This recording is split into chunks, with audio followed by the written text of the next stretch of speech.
to declare the captain of this year, this season of Khulna Tigers. And now I am here to declare the captain of this year, this season of Khulna Tigers. So, any guesses? Ke hote pare? Any guesses?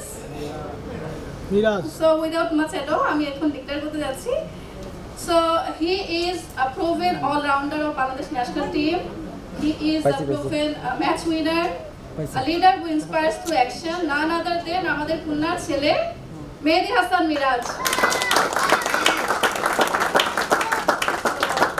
Congratulations, Miraj. আমরা অনেক expectations, অনেক hope নিয়ে we have elected you as the captain. Khulna ম্যানেজমেন্টকে ধন্যবাদ জানাতে চাই যে তারা আমাকে এই বছরের ক্যাপ্টেন্সি দিচ্ছে এবং তারা আমাকে সিলেকশন করেছে। আমি চেষ্টা করব আমার সর্বোচ্চ দিয়ে খুলনাকে ভালো একটা রেজাল্ট করানোর জন্য। আর ধন্যবাদ জানাতে চাই সামনে যারা আছেন প্রিন্ট মিডিয়া এবং ইলেকট্রনিক মিডিয়া যারা কষ্ট করে এখানে এসেছেন এবং খুলনা টাইগার্স টিমের এবার যারা সিলেকশন হয়েছেন এবং যারা এবার প্রতিনিধিত্ব করবেন তাদেরকে অনেক ধন্যবাদ জানাতে চাই। সত্যি কথা বলতে আমি একটু এক্সাইটেড যে আমি খুলনায় খেলছি।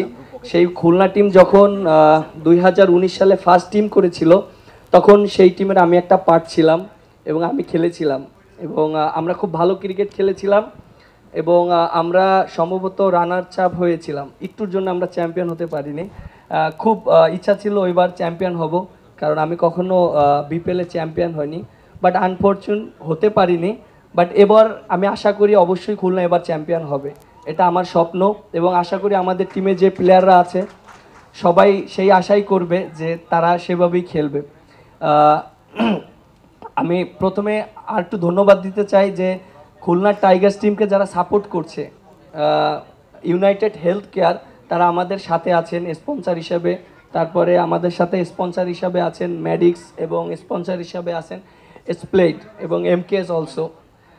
সত্যি কথা বলতে যে তারা আমাদেরকে সাপোর্ট দিচ্ছেন, তাদেরকে অনেক অনেক ধন্যবাদ। আশা করি আপনারা আমাদের সাথে থাকবেন এবং আমাদের সাথে থেকে আমাদেরকে সামনে যাওয়ার প্রতিশ্রুতি দিবেন এবং আমাদের যে রিকোয়ারমেন্টগুলো আছে সেগুলো ফুলফিল করবেন। ধন্যবাদ সবাইকে। আর যেটা বলতেছিলাম যে আমরা এবার খুব সুন্দর একটা গুছানো টিম করেছি, কারণ দেখেন যে আমাদের টিম কম্বিনেশনটা খুবই ভালো ছিল। আমাদের উপরের দিকে ভালো ভালো প্লেয়ার আছে, লাইক নাইম শেখ আছে টপ অর্ডার, জয় আছে, তারপরে আপনার আফিফ হোসেন ধ্রুব আছে, নাসুম আছে, ইয়াংস্টার থেকে অনেক প্লেয়ার আছে, আন্ডার 19 খেলেছে এবং ফরেনারও অনেক ভালো কালেকশন আছে। আপনার ইব্রাহিম জাদরান আছে, নিয়াজ ভাই আছে, তারপরে ওসান টমাস আছে, তারপরে সালমান ইশরাদি আছে, মানে অনেক ফরেনার আছে। মানে আমাদের কম্বিনেশনটা এরকম ছিল, ব্যাটসম্যান এবং বোলার। সো আমরা ওইভাবে একটা টিম করার চেষ্টা করেছি। হয়তো অনেক বিগ নেম নেই, অনেক সুপারস্টার নেই, বাট যারা আছে আমি মনে করি যে আপরাইজিং তারা বাংলাদেশকে সামনে ভবিষ্যতে লিড দিবে এবং বাংলাদেশকে অনেক উপরে নিয়ে যাবে এবং তাদের পারফরমেন্সটা আমি মনে করি যে ভবিষ্যতে তাদের বাংলাদেশ টিম খেলার জন্য হেল্প করবে। সো আশা করি যে আমরা এবার ইনশাল্লাহ খুলনাকে একটা ভালো একটা রেজাল্ট দিতে পারবো এবং আমি অ্যাজ এ ক্যাপ্টেন হিসাবে আমি চেষ্টা করব সবাইকে ঠিকঠাক মতন করার জন্য, সাপোর্ট করার জন্য এবং সবাই আমাকে সাপোর্ট করবেন পিছন থেকে, কারণ আমি একা কখনো উপরে যেতে পারবো না। সবাই যদি সাপোর্ট করে অবশ্যই আমি সামনে যেতে পারবো। থ্যাংক ইউ সবাইকে, থ্যাংক ইউ খুলনা টাইগার্সকে।